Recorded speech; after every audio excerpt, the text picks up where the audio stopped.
my understanding of the state's case is this. They want to create the impression that Karen Reed was conscious of hitting John O'Keefe with her car, that she did it on purpose or that she did it through DUI.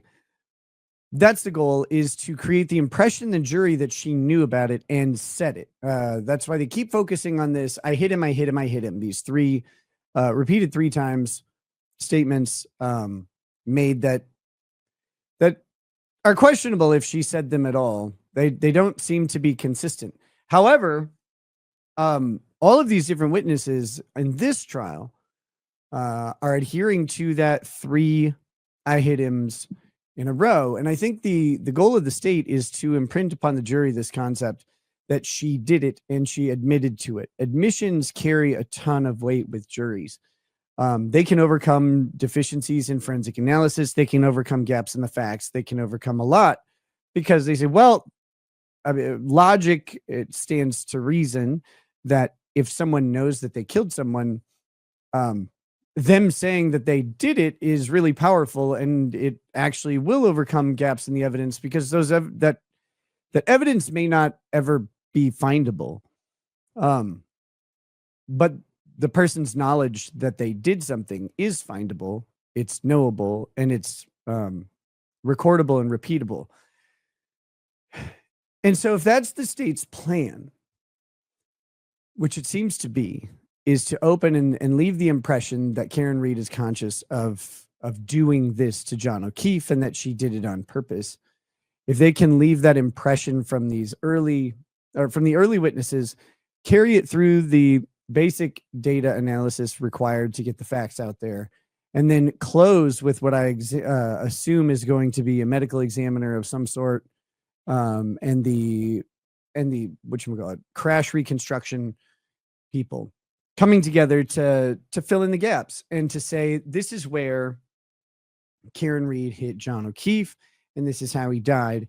And these injuries are consistent with what we would expect in this type of incident.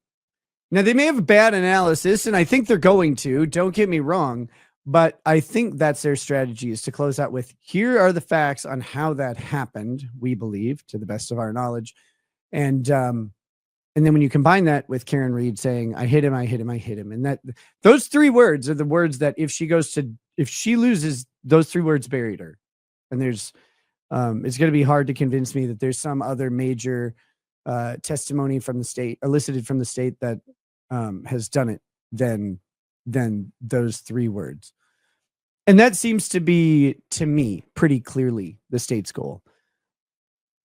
I think they may have done an effective job of it too. It'll be up to the defense to counter that. But that's a hard one to counter because it's an impression. It's a feeling. She knows she did it. She knows what she did. I don't think that Karen Reed was making an admission about hitting John O'Keefe.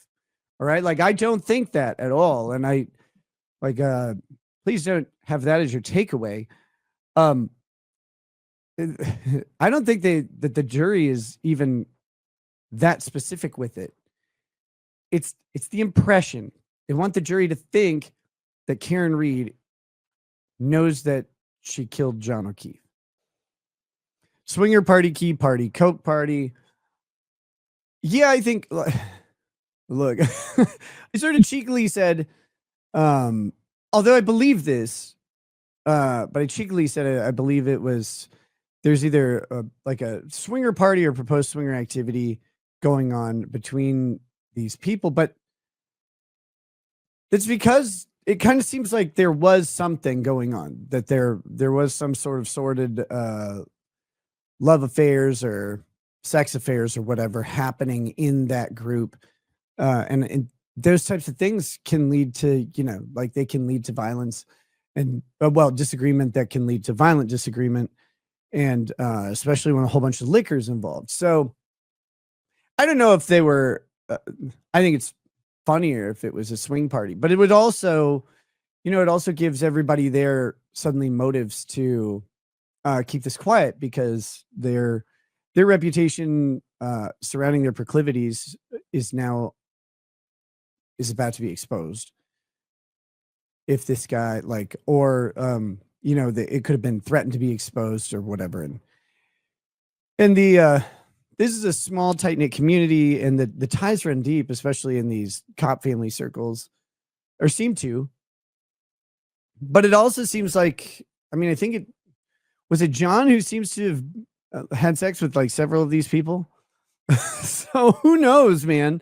It's hard to say, but it seems like something may have been either proposed or expected, um, and who knows? Like it didn't.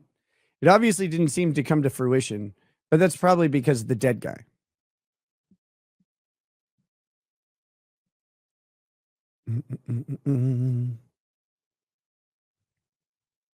Scott Christy Jones says, "Be a soccer mom and suck everyone's cock." That's Canton. Well, there you go. If that's your if that's your goal in life, ladies, Canton's the place. Eric Bosniad over on Rumble says, "Can I follow up from my Monday question?" Well, sure. Which I meant to say, does suspending habeas only apply to illegals, or would the administration's policy be the only reason it doesn't suspend for U.S. citizens? The president has the authority. I'm not going to spend as long on the answer on this one, but let's briefly just say the president has the authority to suspend habeas corpus in a time of war, and in time of invasion.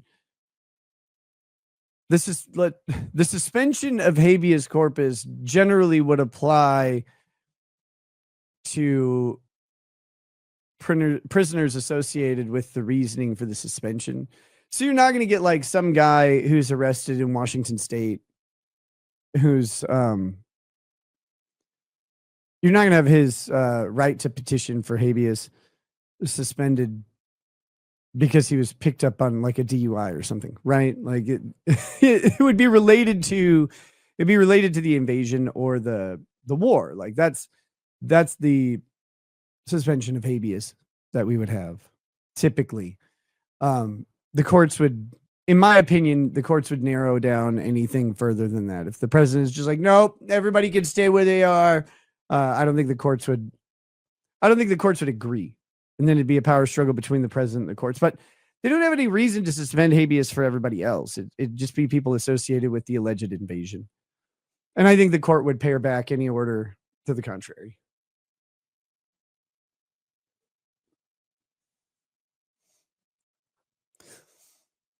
Of course, if you guys go to supertip.gg/RL, you could have me ask me that question, or you could have anybody else ask me that question.